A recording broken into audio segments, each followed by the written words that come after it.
So that gives you an idea of what the production is like, and I'd like to ask Paata and Roland to join me on stage. Hey, Paata, maybe you'd like to tell us why and how you came about doing the production and talk about it a little bit. Sure. First of all, thank you for having us here. So it's a great for us. Now, my name is Paata Tsikurishvili, and I'm founding artistic director of the Synetic Theater. Bulgakov is the most, how to say it, lovely novelist, so to speak. I love Bulgakov. Why? Because the theater and the genre itself I'm doing, it really matches. His fantastic realism or absurdist approach, it really fits our theater. As you mentioned, Blair, it is very difficult to make it from the novel to make a play or movie or anything theatrical, because again, if you have traditional approach, it's almost impossible to do it. But for us, for Cinetic theater, where we are using different technique, different forms of the art, allows us to tell the story through not just only words, but through visuals, through movement, through archetypals, through symbolism, and so on. So that was my take. And same times, I'm coming from Soviet era, and I know that mood, and I've experienced myself dark times, and I wanted to put it up on the stage and remind once more, even my kids' generation, or even citizens here, that we are so happy to live in a freedom, and then to live in a society that's where we have real freedom. Because I remember when I personally had no choice, what was it? And now I remember I have lots of choices, and what's the difference? So that was my take on it. So. Okay, Roland, you adapted this novel, and maybe you could talk about that process and how similar or different adapting Bulgakov is. Well, very difficult to begin with. It's an extraordinary, complex novel that involves surrealistic elements, a fairly straightforward biblical story of Pilate and Yeshua, but what happens in the story is not traditional at all.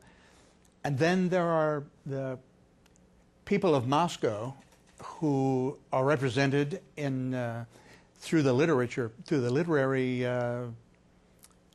people. And the way I approach this and other novels certainly is, I mean, a novel is forever. A novel is for individual readers to absorb just for themselves. So that's the audience, is from the 30s to the present and to the future. I think people will be reading Bulgakov. But the theater is something else. In the theater, it is for now. It is the audience are the people who come in 2010 to Cinetic to see this. As you say, many young people, but also many older people.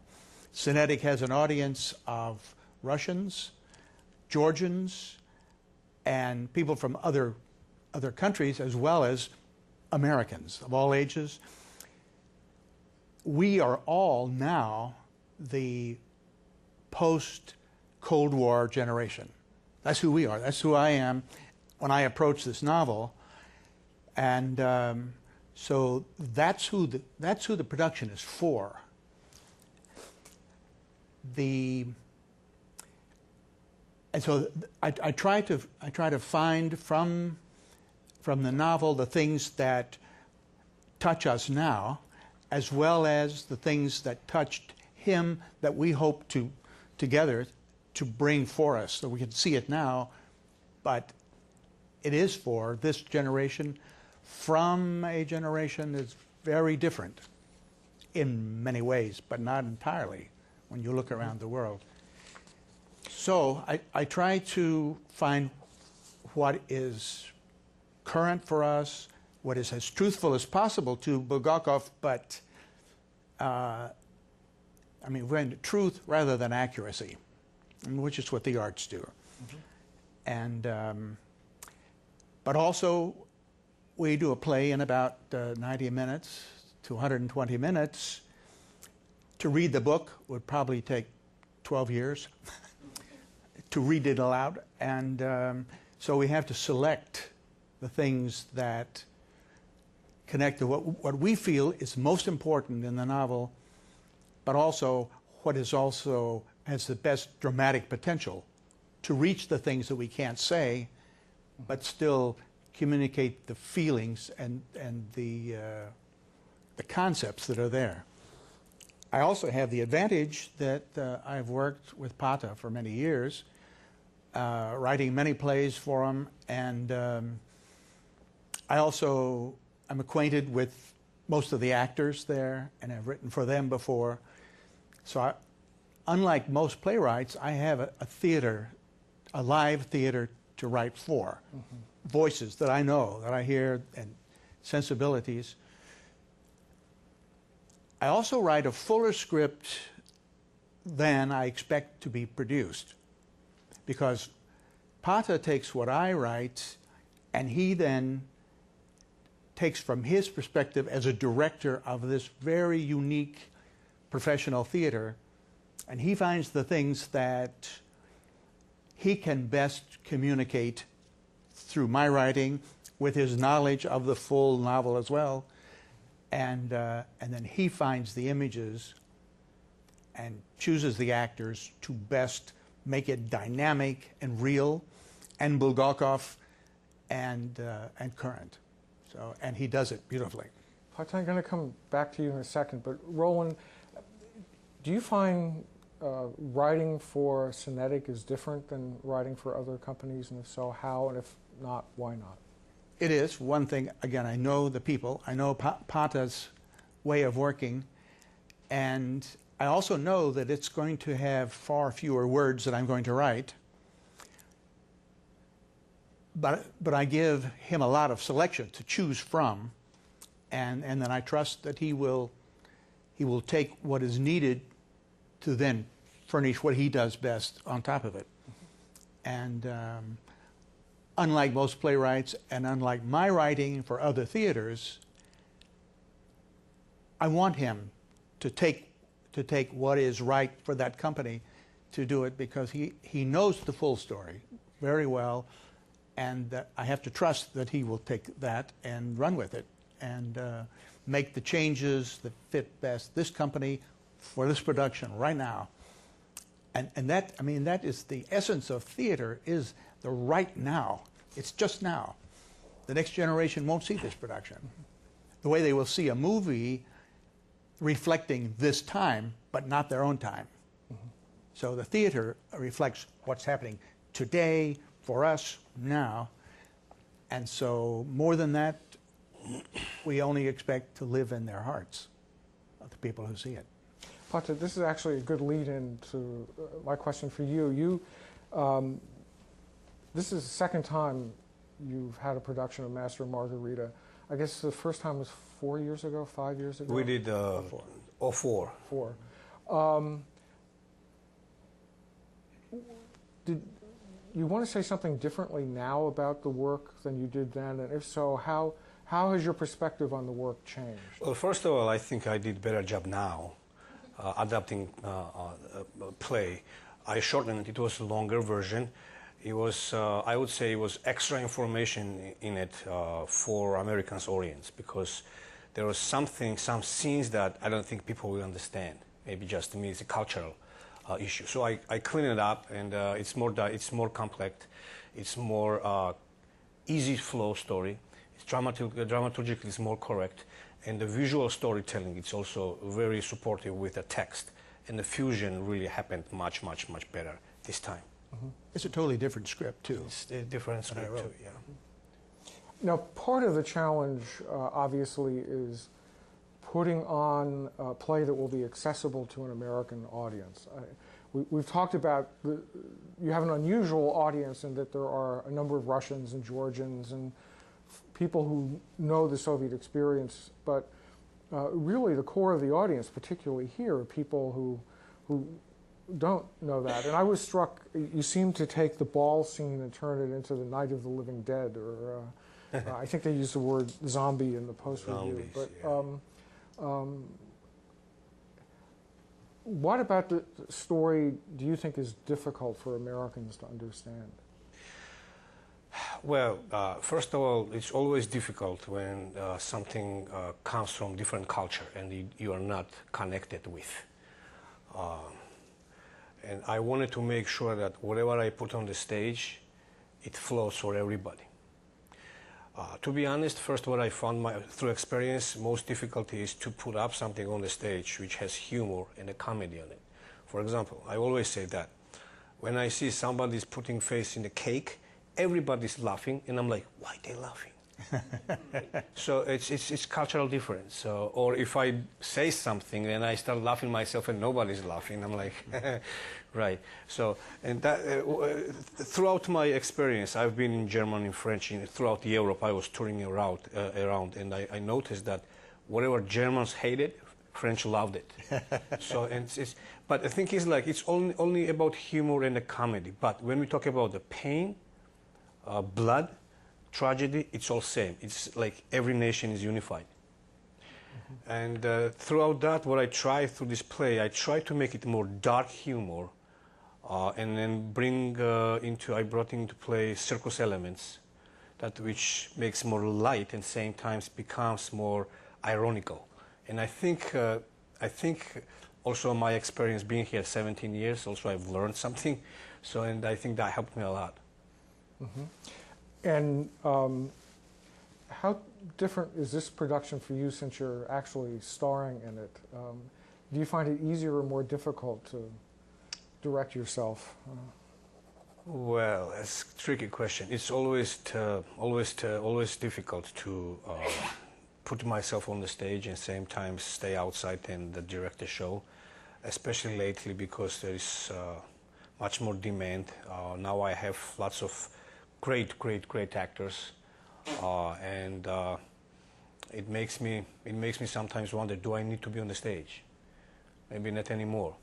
But it is difficult because imagine, so you are in it and nobody's really directing you, and then I'm the person that, to be honest, I don't really take anybody's direction, which is not quite right. So it's not easy. I wanted to ask about your vision of Cinetic and what are the elements that came together to form Synetic? You come out of a very specific theater tradition in Georgia. You also were part of a larger Soviet theater community. You've traveled around a lot. What are the pieces that you think come together in your work? First of all, I think I'm very lucky. I was born in Soviet times because I get a chance to experience what that means. My 20s, Soviet start collapse. Then I get a chance to move out and go in Western Europe, stay there for 5 years in Germany and move around and tour. I formed my small theater company and I was touring around. So through that, I was able to experience Soviet culture. I've been almost in every republic, almost, touring. And then I went in Europe everywhere. So I gathered all cultural information for myself, of course Georgian, and then I came here. So through that I gained Western, Eastern culture. And when I came here I was thinking, I wanted to start a theater company, but I had a culture shock in the beginning. I had no idea how to do it, where to go, because theater doesn't look like theater, it's just a regular building. In my Soviet times, so it's like theater supposed to be in a separate building, look like a Kennedy Center only, or Arena Stage, something like that. So I had a trouble in the beginning, but later on, when we start theater company with you, Roland, Stanislavski Theater Studio at the Church Street in Washington, D.C. So I slowly realized that I have to do my best, which is synthesis of different art forms. So I fuse different art forms together, starting with text literature, drama, movement, dance, mime, and anything is possible to create the whole and to create a storytelling through that, which is quite challenging because what that means, synthesis of different art forms, it's one thing when I say it, but you need multidisciplinary actors, so who can move, jump around, juggle, be very dramatic, be a great actor, dance, to mime. So it's not that easy. So then in the beginning I had to start with a training program, which never stopped, and even right now we still train actors. And now I think we train more than 150 actors. So I think that's what it is. So synthesis of different art forms. Well, I have to say that your actors are really, you've assembled quite a remarkable company, and it's very easy to spot a Synetic actor now when they appear in other places. Yes. The way that they move, the way that they engage the audience is really quite distinctive. Discipline. American actors are not noted for their discipline of speaking or moving, and no other theater in this city, or any city I know of in this country, rehearses as long as Synetic. I mean, they train from day one. The training goes on to opening, and then after opening, there's still polishing work going. That I think most theaters feel they can't afford it, but also the actors here are just not accustomed to that kind of hard discipline. But when you have it, as this company has consistently, it shows, and it is truly unique. I mean, theaters claim of being unique in various things, but in terms of polish, discipline, and extreme forms of movement, and but also design. He's collected designers of lights and costumes and sets that are so flexible and can go in any direction that he comes up with. They seem to find the visual forms to support it. That I mean, repertory companies are almost dead in this country too. And somehow, I think not through high salaries, but through a commitment to this vision that Paata and Irina have, people just give things that they don't normally give for a union salary or something even.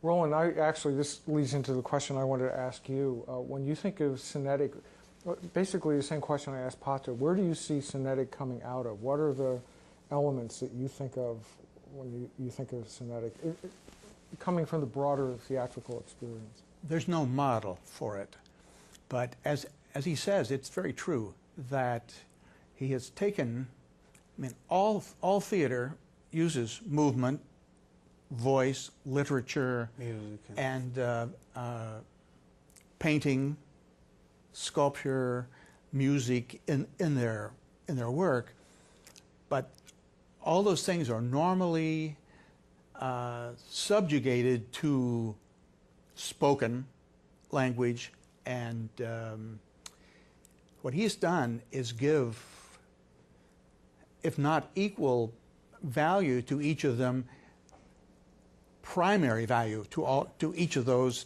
putting them together. So you do get an incredibly full experience of the spoken, the music, and the visual arts that come together, and that is what I think makes it such a powerful artistic experience for an audience. I mean, aesthetically, there's nothing going on, I don't think, that is as rich as a production there. Paata, I wanted to ask you about another play that comes out of perhaps the Soviet, or certainly your Georgian experience, Host and Guest. This is a play that you've performed in New York. It's traveled around Philadelphia? Maybe Philadelphia. Maybe you could say a few words about the story and what this story means for you and why you're doing it. Okay. Host and Guest was written 1840, 1850, something like that, by a famous Georgian poet, Vazha Pshavela. And it's like for Georgians, I don't want to compare Shakespeare, but it's kind of level, so we love him. The story was about just friendship, but friendship between a Georgian Christian guy and then another guy, two hunters who they try to become friends, Chechen Muslim. So it's in Caucasus area, probably you know more now, you have more information. It's very small, but same time very diverse culturally and religious-wise too.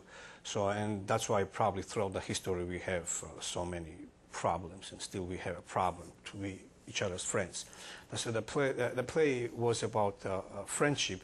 They try to become friends, but because of blood right, because of culture and tradition, so it was impossible to become a friends. And the reason I did this play for American audience was because of 9/11 event when it happened. So first time I felt like I wanted to say something as an artist. I wanted to express myself, protest against whatever happens around us. At the same time, so I thought it was the best time to introduce Muslim and Christian culture, which is not quite same here. Mm-hmm. So and then. So we took that, and then with the invasion of the perimeter of the Georgian nation, he brought the play back, and a representative from the United Nations came and was really very complimentary about the need for such a play to bring cultures together and individual friendship where the cultures are very much opposed, to the point of someone being willing to give his life for a guest being more important than going with whatever the culture felt about an individual from the other culture.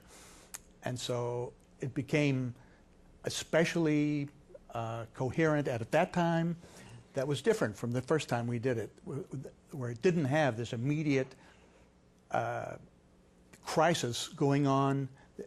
And the play reminds us that people don't have to follow the government when it goes against their own principles, that standing up is a good thing, never mind how hard it is.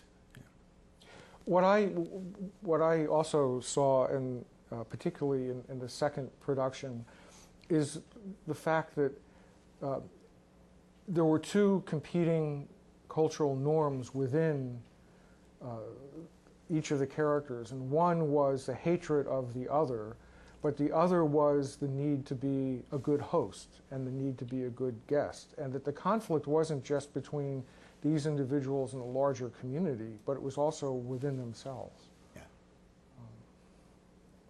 I don't. Well, it's known that in Caucasus area, not just only Georgia, but host, I'd say, to have a guest. Guest is sacred. We always say that. Even if you are my enemy, if you owe me blood, nobody can touch you until you're my guest. So, and the whole play was built around that. So, I mean, I don't know how much it resonates for you, but it's like for us, it's really, you know, if you're my guest, forget about it. Nobody can touch you. You'll be the last to die. There's a text like this. Mm-hmm. Yeah.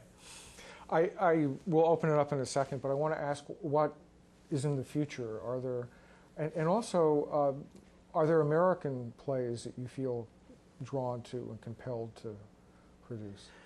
Sure. I'm still thinking about the season that is coming up, but we start talking with Roland. We start talking about one Georgian story that really reflects today's life, especially when war is almost over. I hope so.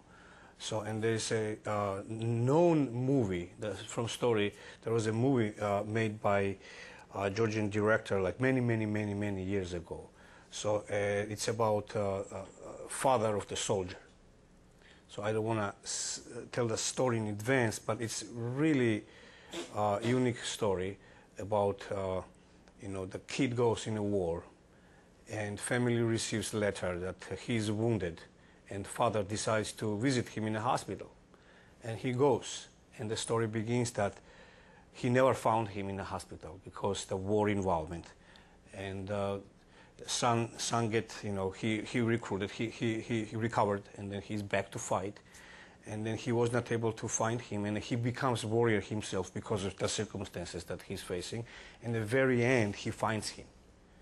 I don't want to say how it ends, but it's very, very touchy, very human-based production. I think it will connect any audience, any nation to it.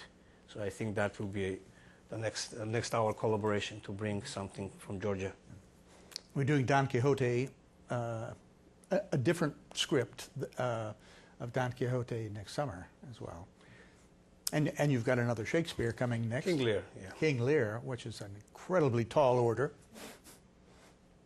One final question I'm struck very much by your commitment to children's theater. And it's particularly striking given what we were just talking about. I mean, your dedication to playwrights like Bulgakov, to Master and Margarita, to King Lear, and then, but there's this other entire side of the company that you probably have created the most important children's theater in Washington. Why? Well, I believe, because it's my story again, I was 9 years old. I saw production. It was musicians from Bremen, and I got hooked. And after that, I became an artist. And I believe I can change people's lives. So I am sure, I'm positive, throughout our children's program, at least one person will become an artist, will become a successful artist. It is very critical to make sure our kids are introduced to different art forms. Culture is very important. I think it's must. Imagine anybody, any nation without culture, without art. I mean, I cannot think about it. So, and my dedication for children's theater is strong, and I believe I do have already examples. I have several actors came out from our program. They were kids when they started, and they became our lead actors today. And then they moved on. Maybe some of them already are in New York, and others in LA, and they try to become famous. So that's neat. Well, why don't we open it up? I see a question right down here in the front row. Yes. Use the microphone. You spoke about fusion of East and West, and my question is about Eastern influences, specifically about I was wondering if you were all inspired by the extraordinary Soviet director Meyerhold with his highly stylized productions, and also in the dedication, the great dedication of your actors, of Jerzy Grotowski, the Polish director's Theater of the Poor. Very nice question. Yes, absolutely. You guessed right. Inspiration really comes from Meyerhold, Vakhtangov, Chekhov, all great artists who tried to create non-traditional work. It's one thing what they achieved at the time. I think they achieved a lot of stuff, but they really opened up for future generation perspective to observe and find out new things. And don't put yourself as an artist in a box, in a frame. So it's like inspiration was so strong that you've seen I never stopped, try to explore new fields. Wayne? A comparative question. One of the most memorable evenings in theater in my life was 30 years ago in the Taganka Theater in Moscow, watching that very famous production of Master and Margarita. I'd like to ask you to compare in your mind a little bit the differences between your job of presenting this very complex work to an audience which mostly would not have known the book, with his job of presenting it to an audience who obsessively knew the book, but within a political context, the Brezhnev era, in which the book in principle did not even exist. And his production of it was very, very politically controversial and constrained. Sort of as a director, could you just talk a little bit about your perspective on his challenges? And the doing he the is same work? Lubimov, right? Lubimov. Yeah. Well, as you mentioned, the Brezhnev time, it was a really different time. Values at that time was really different. And then his subtext, he's a great director, no doubt about it. I would say little, for our generation, a little old now, but I mean, for me personally, I admire him. His subtext was very strong. As you mentioned, Master and Margarita was really known. Everybody was obsessed with, like here, Shakespeare, for example. So that's the reason I do Shakespeare without words, because I know you're obsessed with plot. I think the challenge he faced it was supernatural elements to translate from book and then put on the stage. And knowing that there is no way to succeed with Bulgakov's Master and Margarita with just a simple approach as in traditional work, naturalism. Knowing that, so I took challenge for myself to transform everything from a different perspective, make it more surreal, more abstract, do not chew it up for you, just to make sure that way, through abstract and suggestiveness, I can make you participant. You become one of them. I don't want to say actor, but you become part of it. So I think that time for Brezhnev's era and today it's very different, and I wanted to tell the story in a different way and then bring different values, and I think that was the major challenge for me, because if I knew that I had just only Russian audience, I would do that play differently. So, but I did it for Americans because my 95% is American audience.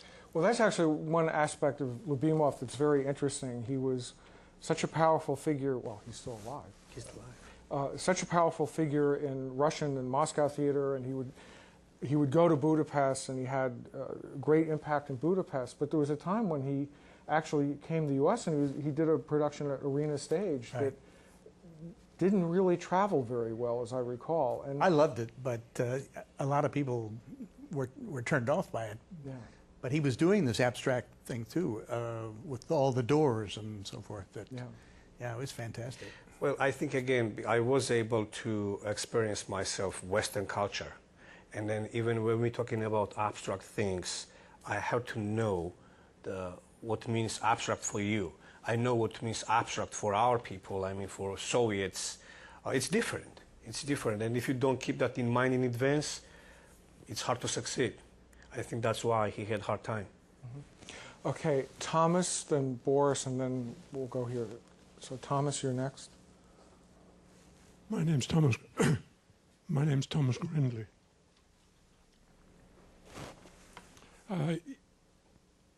You mentioned that Bulgakov was the author of the Master and Margarita. Could you say a few words about Bulgakov? What inspired him to write it, and how it fits in with his other works? Well, I think I always say that because of repression, because of the Soviet style of living, because of there was no freedom, there was no choice, artist was able to find language without really saying anything to express themselves. And Bulgakov was one of them. He was very strong with metaphor, with his meanings and with his subtexts. And I think he succeeded well. That's why probably his novel was not published. And that's why there is also, many, I don't want to say fairy tales, but saying that he was even killed. It's known that he died with kidney failure, but who really knows? Nobody really knows that. There are some different also saying that he was just executed because of that. Because of, again, because of the repression, what is artist really means? Artists, we all have free souls, as in freedoms, I mean lovers.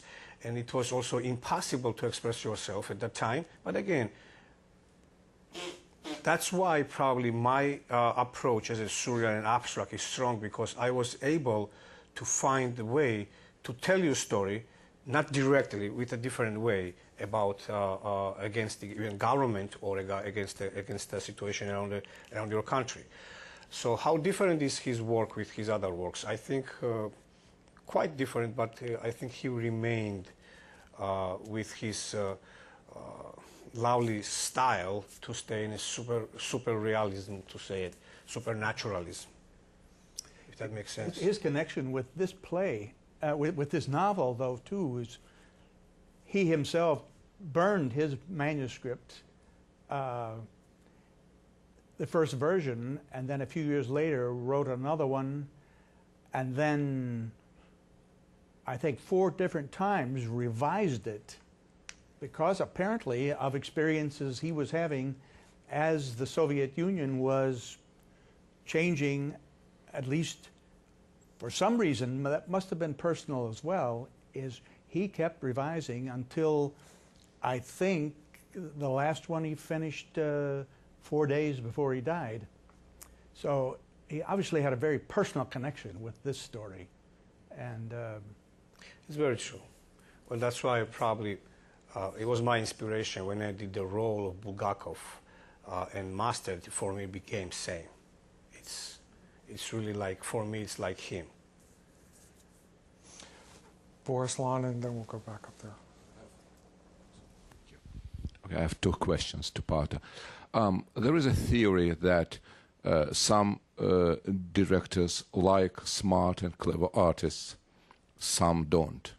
For example, Tarkovsky always insisted that he doesn't need smart actor because he needs an actor who doesn't disturb the frame or the stage in your case.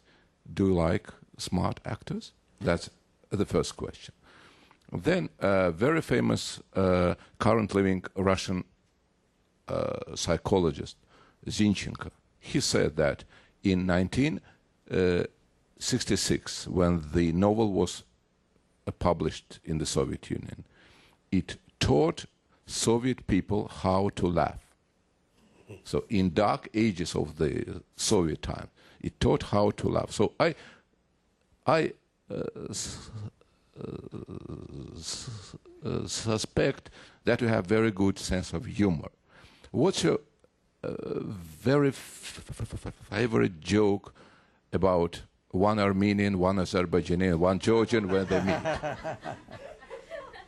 And remember, you have at least one actor in the audience, so when you talk about if you like your actors smart or not. Well, yeah, no, I do like and I do need smart actors because I mentioned my theater requires some multidiscipline. And if actor is not smart, you cannot do anything. Second of all, the nature of our work, the way I develop the scenes based on improvisations. So we have a concept, we have agenda, we know what we need to do, but how to mix the colors, how to paint it, it's a whole process. And if I don't have smart actors, I don't think I'm going to be able to paint anything. So that's my theory. About my joke? You don't have to answer that. Okay. Larissa Glad. Well, first of all, thank you very much for this production. It's wonderful, and I strongly recommend it to anyone.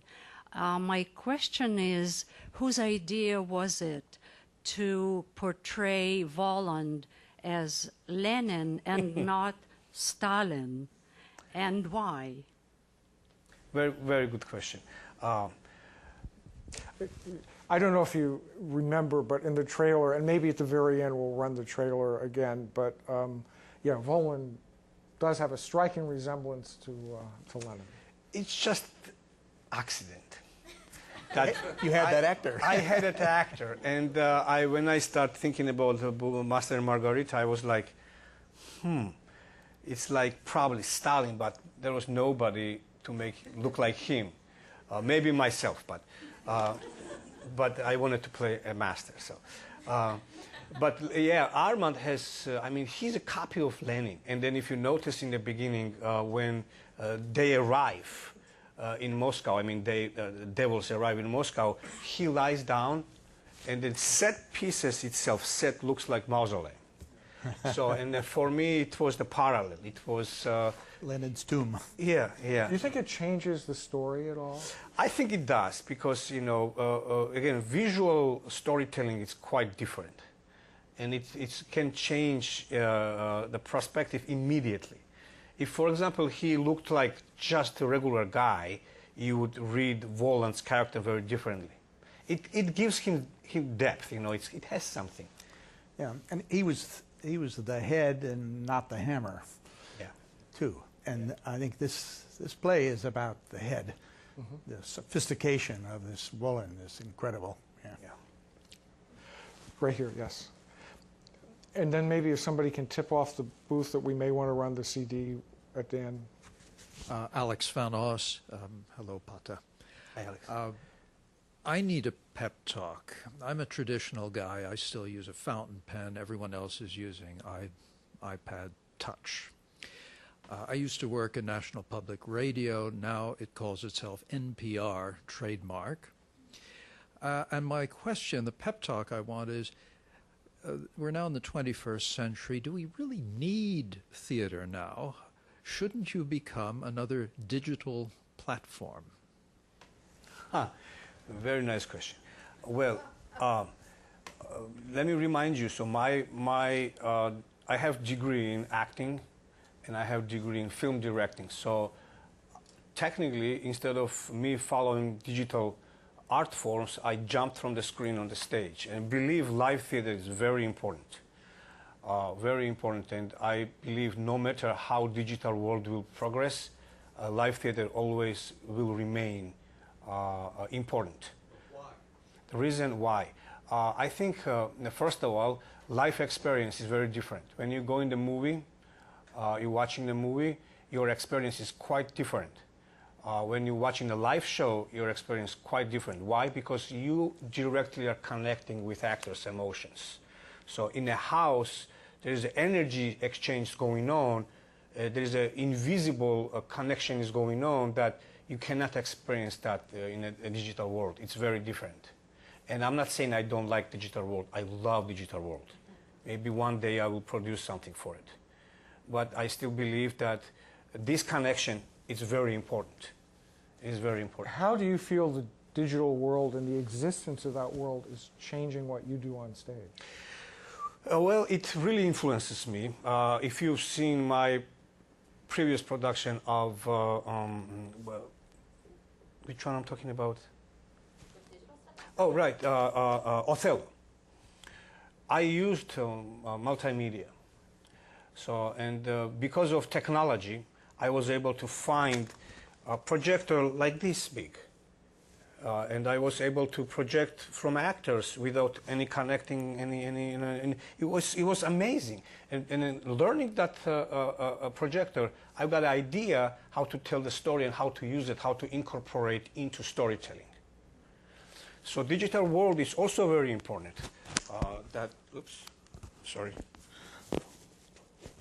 Because without that, there will be no progression, in my opinion, even in art forms. For example, working with a script, working with scenarios, so to speak. My script, after you give it to me, it looks more like film script, so I need storyboard. So now using digital devices, very helpful. So it's there. Another question is why, if you have a television that's half the size of your wall, and you have a comfortable chair, you've chosen carefully, the refrigerator is very handy, why would you go downtown, park for 20 bucks, pay $40 or $50 cheap here, compared with New York, why would you do that, get into this crowded place, sitting next to a stranger who's trying to hog the armrest from you? Why would people go to all that trouble to see live actors on the stage?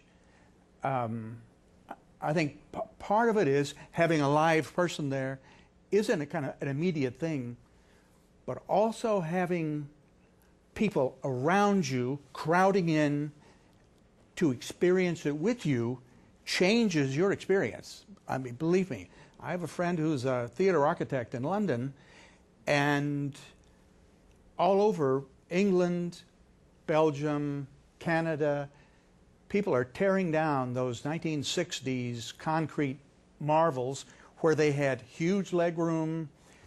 The chairs were separated. They were facing, everybody facing the center stage through digital production. And those theaters mostly have failed. And so this architect, his company, they are putting small theaters inside those buildings, taking the rest of the space and putting boutiques and cafes and bars, because the people, and also some of his theaters, 4 people sit on a bench with no armrest between, and when the last person stands up, the bench folds up. But otherwise, they're all crowded in together, and those theaters are going like crazy. People are coming to them. Sounds crazy, except it's kind of human. And to put for short, I would say, why? I think it's a great question. Today we are competing with digital worlds. I mean, we as in theater, live theater, we are competing not really each other in a town, but with digital world, with the games and movies and all. Why? Digital world entertains you, mostly. Theater is not entertaining you. It's more. I believe it fits your intellectual. So that's why I believe it's necessary.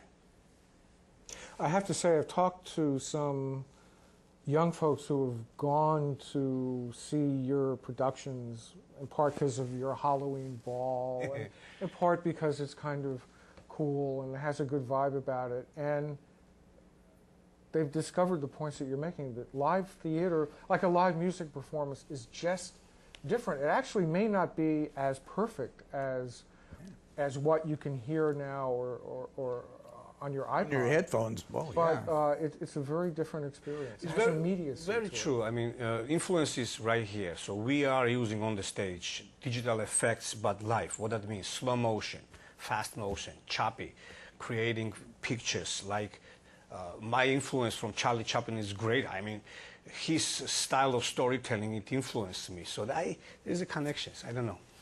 Any final question? Okay, I think, actually, right there.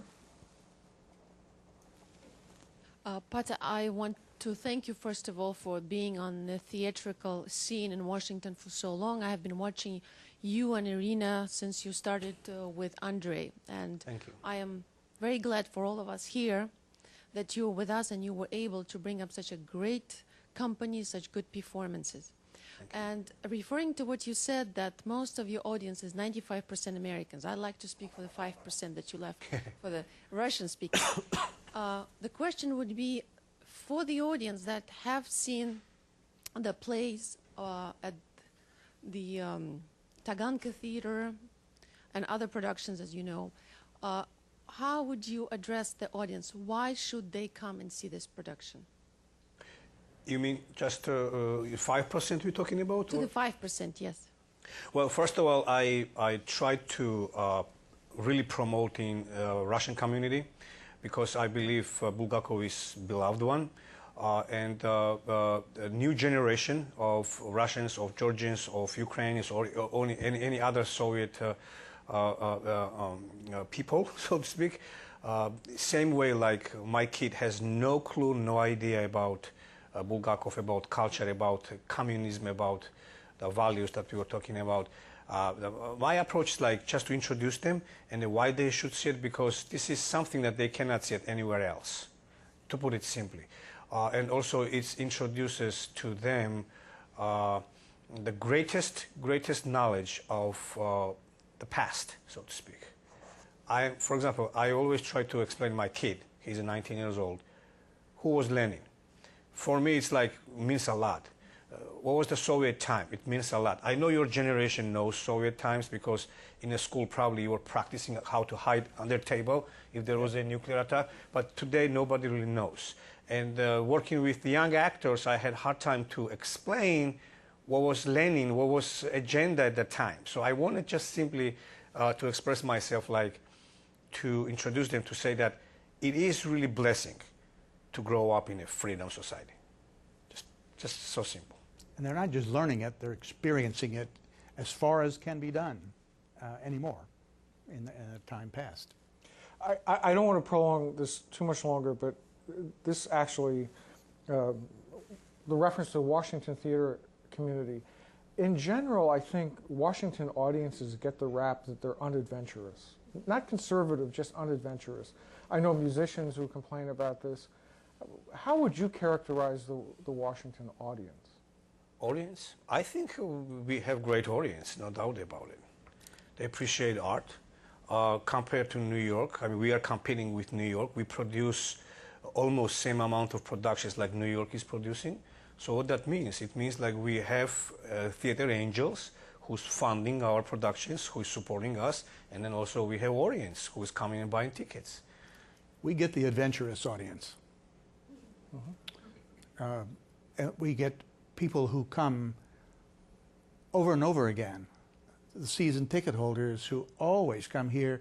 I'm sure they go to other theaters as well, but these are the people who want something that is new and striking and, well, dramatic. Well, those of you who have seen Cinetic, go back. Those of you who haven't seen Cinetic, I hope this will urge you on. Paata and Roland, it's been an honor. I want to pick up on something that you said, Paata, in reference to children's theater, but I think it speaks to the arts in particular, and it speaks to what you've done. You said, I believe that I can change people's lives. And I think I know people whose lives you have changed just by going to see your productions. And I think what you've done is really showcase the power of the arts here in a city that sometimes forgets that they're important. So thank you. Thank you. Okay. And maybe we can we can go out with the same images we came in with. Thank you very much. Thank you, everybody.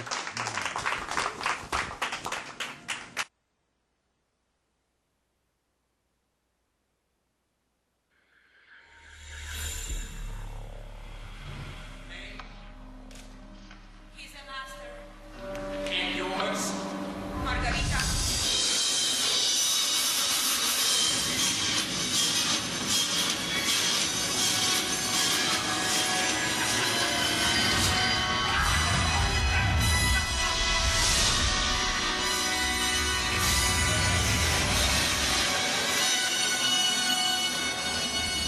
Profession?